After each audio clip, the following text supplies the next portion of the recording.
사랑하는 하여무 가족 여러분, 안녕하세요. 김소명 목사입니다. 오늘도 말씀과 함께 기쁜 새 아침 맞으실 수 있기를 축복합니다.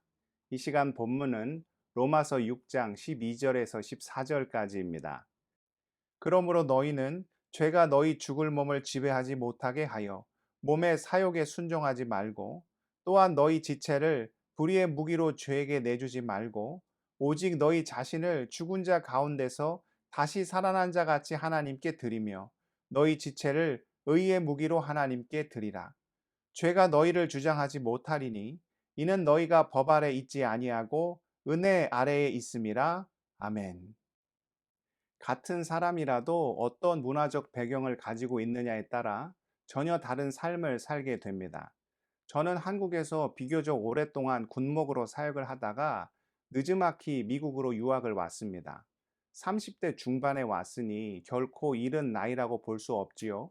이미 몸에는 한국 문화가 깊이 배어 있는 상태였습니다.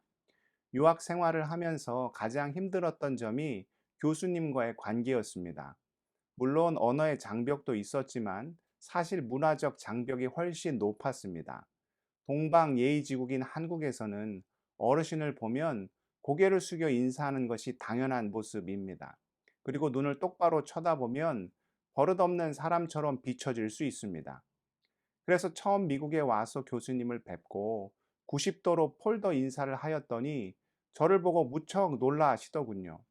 옆에 있던 저보다 젊은 한국 학생이 미국에서는 그렇게 인사하면 안 된다고 하면서 아무리 나이 많은 교수님이라도 눈을 똑바로 쳐다보고 하이 라고 인사하라는 것이었습니다.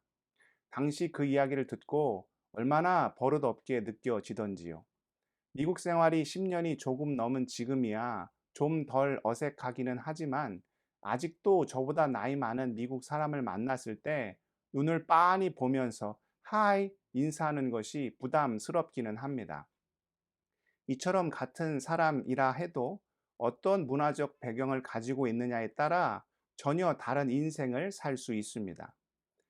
이보다 좀 더 강한 예를 들어보면 1920년대 인도 정글에서 실제 늑대 아이들이 발견된 적이 있습니다. 두 명의 소녀였는데요.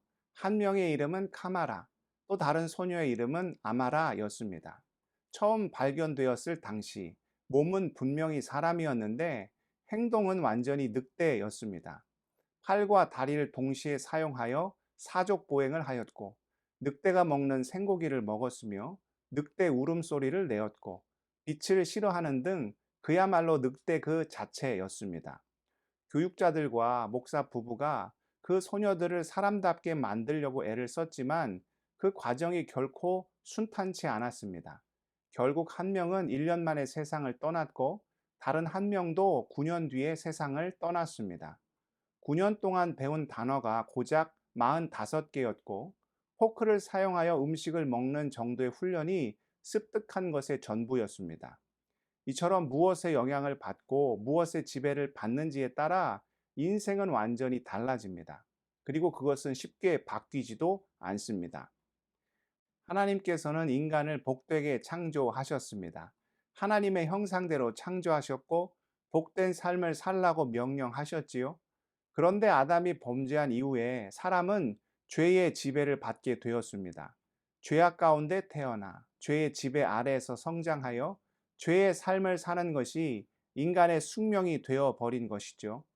로마서 5장 12절이 이렇게 가르쳐 줍니다. 그러므로 한 사람으로 말미암아 죄가 세상에 들어오고 죄로 말미암아 사망이 들어왔나니 이와 같이 모든 사람이 죄를 지었으므로 사망이 모든 사람에게 이르렀느니라. 그런 인간을 궁일이 여기시사 우리를 죄에서 건지시기 위하여 하나님께서는 참으로 원대한 구원의 계획을 품으셨지요. 그것이 무엇입니까? 아들 예수 그리스도를 이 땅 가운데 보내시사 우리를 죄악 가운데 건지시고 다시금 복의 자녀로 천국의 백성으로 회복시켜 주시는 것입니다. 그러나 사람이 바뀌는 것이 쉬운가요? 뼛속 깊이까지 박혀 있는 죄의 본성에서 완전한 자유함을 얻는 것이 가능한 일입니까? 앞서 늑대 소녀들의 예에서도 볼 수 있듯이 사람은 죽지 않으면 바뀌지 않습니다. 죽었다가 다시 살아나지 않고서는 결코 사람은 달라지지 않지요. 그래서 오늘 본문에 해당하는 로마서 6장을 보면 바울은 세례를 언급합니다. 로마서 6장 3절입니다. 무릇 그리스도 예수와 합하여 세례를 받은 우리는 그의 죽으심과 합하여 세례를 받은 줄을 알지 못하느냐. 세례는 무엇으로 받습니까? 물로 받습니다. 물은 역설적인 두 가지를 동시에 상징합니다. 하나는 죽음입니다. 사람이 물에 빠지면 어떻게 됩니까? 목숨을 잃게 되지요. 섬이나 바닷가에 사는 사람들을 보면 남성보다 여성의 숫자가 훨씬 많습니다. 왜냐하면 남자들이 바다에 나갔다가 돌아오지 못하는 경우가 많았기 때문입니다. 폭풍우가 내리치는 저녁, 검게 변한 바다는 무서운 파도와 함께 사자처럼 울부짖습니다. 우리는 그 앞에서 엄청난 죽음의 공포를 느끼게 되지요. 이처럼 물은 죽음을 상징하기도 합니다. 반대로 물은 생명을 의미하기도 합니다. 사막 한 가운데 뜨거운 태양이 내리쬐을 때 사람이 생존하기 위해서 가장 필요한 것은 물입니다. 물이 없으면 사람은 결코 생명을 유지할 수 없지요. 그래서 또한 물은 생명을 상징하기도 합니다. 결국 우리가 물로 세례를 받는다는 것은 먼저는 죽음을 의미합니다. 죄악된 세상 가운데 죄의 지배 아래 있던 인생에서의 죽음을 이야기하는 것이죠. 죽으면 그 이전의 삶으로부터 자유함을 얻습니다. 죄로부터의 죽음은 죄로부터의 완전한 자유함을 의미하지요. 또한 물로 받는 세례는 새 생명을 뜻합니다. 죄로 죽고 예수로 다시 사는 것, 그래서 예수와 연합하는 것을 의미하지요. 세례는 예수의 십자가를 나의 십자가로 고백하는 행위입니다. 예수께서 십자가에 달리시사 나의 모든 죄를 다 사해 주시고 부활하셔서 새 생명을 허락하셨다는 것을 의식적으로 고백하는 것. 그래서 죄로 죽고 예수로 다시 살았다는 것을 만방에 선포하는 행위가 바로 세례입니다. 오늘 말씀 4절을 볼까요? 그러므로 우리가 그의 죽으심과 합하여 세례를 받음으로 그와 함께 장사되었나니 이는 아버지의 영광으로 말미암아 그리스도를 죽은 자 가운데서 살리심과 같이 우리로 또한 새 생명 가운데서 행하게 하려 함이라. 결국 우리는 어떤 자들입니까? 예수로 말미암아 죄로 죽고 은혜로 다시 살아난 자들입니다. 이제 죄의 지배 아래 있지 않습니다. 세례받고 믿음으로 거하여 그 주님의 십자가를 나의 십자가로 고백하는 자는 더 이상 죄의 그늘 아래 머물지 않지요. 우리는 죄의 노예가 아니라 예수 그리스도의 십자가, 그 보혈의 공로로 인하여 천국의 백성, 하나님의 자녀가 된 자들입니다. 그러면 우리는 어떤 삶을 살아야 하겠습니까? 우리나라는 일제 치하에서 36년 동안 큰 고통을 당하였습니다. 그때 언어도 빼앗기고 이름도 빼앗기고 모든 것을 빼앗겼지요. 만약 아직도 우리가 해방을 맞지 못했다면 제 이름은 나카무라나 혹은 야마모토가 되었을지도 모릅니다.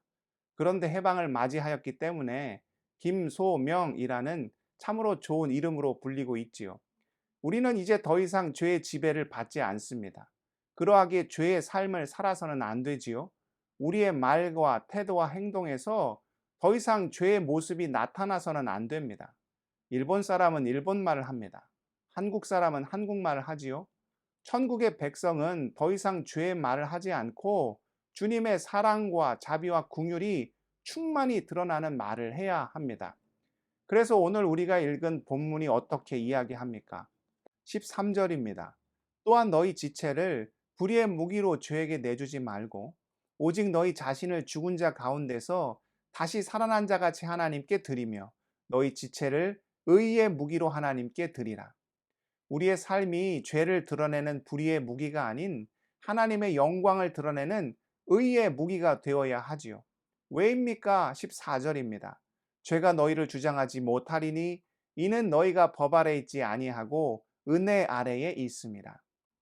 우리는 예수 그리스도와 연합하여 십자가로 죄에서 죽고 은혜로 다시 살아난 자들이기 때문입니다. 사랑하는 하여묵 가족 여러분, 여러분은 삶 속에서 불의의 무기로 살아가고 계십니까? 아니면 하나님의 선한 영향력을 세상 가운데 온전히 보여주는 의의 무기로 살아가고 계십니까? 우리가 매일 말씀을 묵상해야 하는 이유가 바로 여기에 있습니다. 주시는 말씀을 통하여 내가 더 이상 죄의 지배 아래 있지 않고 하나님의 의의 자녀임을 깨달아야 주님이 원하시는 거룩하고 정결하고 복된 삶을 살 수 있기 때문이죠.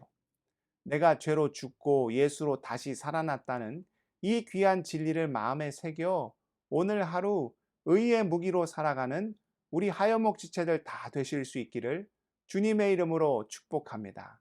기도하시겠습니다. 사랑의 하나님, 오늘 주시는 귀한 말씀을 통하여 우리가 죄에서 죽고 예수 안에서 새 생명을 얻었음을 온전히 깨닫기를 원합니다. 그래서 죄의 그늘 아래 머물지 않고 은혜의 그늘 아래 머물러 주 안에서 의의 무기로 사용되는 귀하고 복된 삶 살아갈 수 있도록 아버지 우리를 인도하여 주옵소서. 우리가 살고 있는 이 땅 미국을 긍휼히 여겨 주시고 두고 온 조국 대한민국을 불쌍히 여겨 주실 때 열방과 민족이 주님의 능력의 손안에 있음을 온전히 바라보게 하여 주옵소서. 무엇보다 우리 하여목 지체들의 삶을 주님께서 친히 돌보아 주시기를 원합니다. 상한 심령, 찢겨진 마음, 고통 가운데 거하는 우리 모든 지체들의 안타까움을 주님 잘 아실 줄 믿사오니 거룩하고 복된 손으로 어루만져 주시고 성령의 기름으로 안수하여 주실 때 그 부어주시는 능력으로 모든 것 감당하며 이기며 승리할 수 있도록 우리 삶을 온전히 붙잡아 주옵소서. 이 모든 말씀 존귀하신 우리 구주 예수 그리스도의 이름으로 간절히 기도드리옵나이다. 아멘.